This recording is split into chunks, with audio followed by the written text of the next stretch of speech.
Rama ik! Rama ik! Ku janë demokratët? Rama ik! Nderuar delegat Kuvendit Kombëtar të Partisë Demokratike të Shqipërisë, nderuar zonja e zotrinj Trinja Treja, i dashur Kris që e ke luajtur mend kryeministrin Edi Rama, i nderuar lider historik dhe kryetari i Partisë Demokratike të Shqipërisë, profesor doktor Sali Berisha.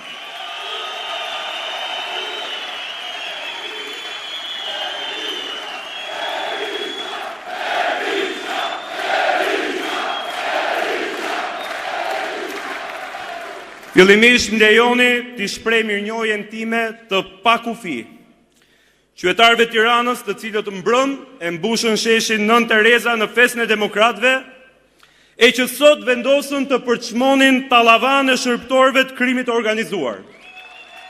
Faleminderit pafund qytetarisë tiranase, të rinjve të rejave të Tiranës, familjeve tradicionale, të gjithë atyre që janë njerëz të lirë. Po përse në fakt shqiptarët e neveritën tallavan e sotme? Sepse në këto 12 vite Edi Rama u premtoi shqiptarëve rende siguri. E në fakt ju dha Sajmir Tahirin, i cili e ktheu Shqipërinë në një parcelë të madhe kanabisi. Ju dha Fatmir Xhafën, vëllain e trafikantit më të madh të kokainës në vendet e Bashkimit Evropian. Ju dha Taulant Enkroçatin, i cili u dha pasaportën e artë të gjithë kriminalëve për të çndëruar Shqipërinë në narkoshtetin e parë të Europës. E në fund, duke u rikthyer ke babai i tij ideologjik, e mbroi nipin e Enver Hoxhës si ministër të brendshëm, garant të bandave dhe të krimit të organizuar.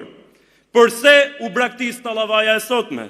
Sepse Edi Rama u premtoi shqiptarëve shëndetësinë falas, e në këmbim ju dha atyre Ilir Beqen, i cili me 2 koncesionet famkeqe të sterilizimit e të check-upit e la shëndetësinë në rrugëve pa krye e për t'i vënë kapak ropi edhe fondet e Bashkimit Evropian. Stafetën e shëndetësisë rrugëve e morin pas Gerta Manastirliu, e cila i vrau shqiptarët përfundimisht, duke lënë fëmijët me leuqemi pa mjekime, nënat tona të cilat nuk diagnostifikohen dhe kurohen dot nga sëmundjet tumorale, e gjithë shqiptarët të lëngojnë me ilaçet skaduara. Pra shëndetësia falas u shndërrua në genocid, e spitalet në kampe përqendrimi. Përse u refuzua tallavaja e sotme? Sepse Edi Rama u premtoi shqiptarëve legalizimet falas brenda vitit parë të mandatit, brenda 2014-s. E në këmbim ju dha atyre Blendi Klosin, i cili me task force-ën famkeqe të pronave grabiti të gjithë bregdetin shqiptar nga jugu në veri. Për të bërë çfarë? Për të bërë investitor strategjik Olta Xhaçkën e të gjithë grupet më të rrezikshme kriminale në vend, duke e kthyer kështu turizmin në lavatriçen më të madhe të pastrimit parave në vend. Ju dha Uluzi 184, i cili zgjedhjet i shndrojnë panajirin ku demonstronin aftësitë për mbledhje votash krimi organizuar. Përse u përbuz tallavaja e sotme? Sepse Edi Rama u premtoi shqiptarëve investime në infrastrukturë dhe energji. E në këmbim u dha Tërmet Gjiknurin, shërptorin e verbër të Megonigalit dhe të Mirel Mërtirit, si dhe Lubi Ballukun, e cila pasi gëlltit 24 milion euro për kilometër, i turret e babzitur tokave të fermerëve për të gostitur të pangopurit e 5B-s me parqe fotovoltaike. Ndërsa për dëfrim mban Tigri 1 dhe Tigrin 3 në kafazin lundrues që vlen 100 milion euro. Përse u tallavaja e sotme? Sepse Edi Rama u premtoi shqiptarëve ujë të pishëm 24 orë. E në këmbim ju dha atyre Erion Qeliajn, Biftek Nusret Maznikun dhe grupin e strukturuar kriminal 5D, të cilët jo vetëm mbushën rubinetat me ujë toksik, por betonizuan çdo cep Tiranës, shembën teatrin kombëtar, e për t'i vënë kapak dhe vulën gjithçkaje, helmuan Tiranën me plera për të vjedhur qindra milion euro me inceneratorin Fantazëm dhe me grupin e tyre kriminal dhe kompaninë e 5 drejtorëve. Të dashur miq, besoj se e kuptoni tani se pse u mbush dje sheshin Nën Tereza si asnjëherë më parë, sepse Partia Demokratike në fakt nuk është vetëm një forcë opozitare, denoncuese e qëndrestare. Partia Demokratike është alternativa qeverise e besueshme dhe konkrete për shqiptarët. Alternativa që ka dëshmuar në historinë e saj se mund të çojë vendin në zenitin e rritjes ekonomike e zhvillimit politiko-shoqëror. Për cilin do që shfaq skepticizëm mbi programin ton, ne ju themi se parat janë tashmë këtu, Energjit janë këtu në këtë sallë në gjithë Shqipërinë, pasuritë dhe burimet natyrore janë këtu. Njerëzit e mrekullueshëm, punëtorë kreativ janë po ashtu në këtë vend, janë në Shqipëri. Ajo që mungon është vullneti për të ngritur këtë vend në piedestalin që meriton. Dëshira për të qeverisur në mënyrë demokratike dhe jo për të sunduar me despotizëm e plaçkitje. Pas një dyshim që ndërhyrja e parë, emergjente dhe drejt për drejt e Partisë Demokratike është paketa e emergjencës. Nuk mund të flasim për rritje ekonomike dhe turizëm ndërkohë që pensionistët, familjet e reja, të rinjt jetojnë në kufirin e varfërisë e pabarazia sociale është e tejskajshme. Masa e parë do të jetë miratimi i minimumit i etik prej 200 eurosh, i cili garanton çdo pension, pleqërie, invaliditeti apo ndihmë ekonomike, respekton dinjitetin njerëzor. Paga minimale 500 euro, siguron çdo tri apo punëtor në punët më të vështira se mund dhe duhet ketë një shpërblim të denjë për dinjitetin e vet.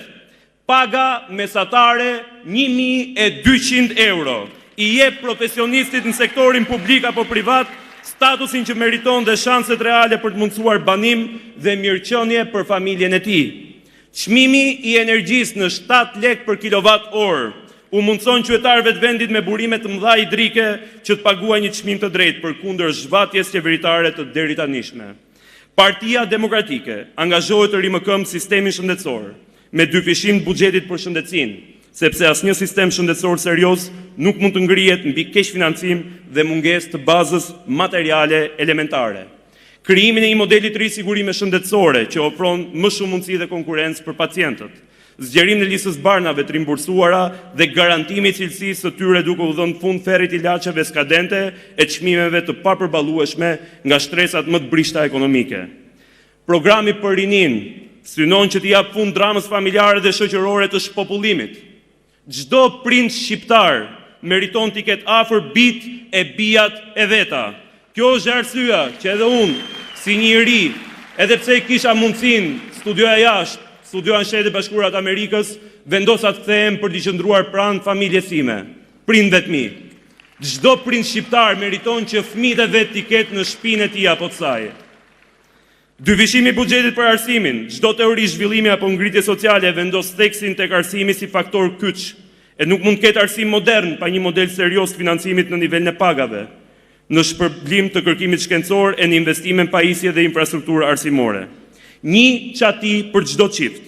Saga e familjeve të reja për strehim duhet marrë fund, shteti duhet marrë përgjegjësinë të financojë 20% kredive e 30.000 euro kredi pa interes për çdo çift të ri në Republikën e Shqipërisë. Sigurisht, të dashur miq, këto masa janë vetëm fillimi. Shqipëria ka nevojë për reforma të thella në administratë, infrastrukturë dhe mirë menaxhim të buxhetit. Por, të dashur miq, ne tashmë kemi vendosur ta heqim qafet keqen e madhe që i ka rënë Shqipërisë, i ka rënë këtij vendi dhe që quhet Edi Rama. Një fjalë kam për gjithë ju, miq në këtë sallë dhe ata që po na ndjekin përmes ekranit. Askush nuk besoi 2 vite më parë kur nisëm rrugtimin për çmontimin e grupit strukturuar kriminal në Bashkinë Tiranë të drejtuar nga Erion Veliaj. Shumë kush qeshi, shumë kush sa tërhiqu, shumë kush ishte cinik e mosbesues, të tjerë madje patën kurajon edhe të na kërcënojnë. Por ja ku jemi sot këtu para shqiptarëve, ja ku jam dhe unë sot para jush, pas 2 vitesh me një zotim të Partisë Demokratike të mbajtur. Sot ju premtojmë se ashtu si çmontuam kështjellën e Rërës në Bashkinë e Tiranës, e cila zuri nën vete tigrin prej letre që quhet Erion Veliaj, në drejtimin e Sali Berishës, kryetarit Partisë Demokratike, me këtë program qeverisës shkëlqyer, me votën tuaj, me besimin Zot e familje, ne do të shembim përfundimisht instalacionin pa leje në kryeministri që quhet Edi Rama. Ndaj le ta bëjmë natën ditë në këto 29 ditë që na kanë mbetur. Trokasim në çdo portë shqiptarëve, të shtrëngojmë çdo dorë, çojmë çdo shqiptar në sy, t'i japim dorën çdo kujt, sepse një ditë e re do të lind 12 maj, do të lind dita për gjithë shqiptarët dhe Shqipërinë, për të rinjtë e treja. Ndaj le të bëhemi bashkë e ta kthejmë në festë të gjithë të 30 ditë që kanë mbetur. Përpara me Partinë Demokratike, përpara me Sali Berishën, përpara me shqiptarët e lirë. Fitore, fitore, fitore!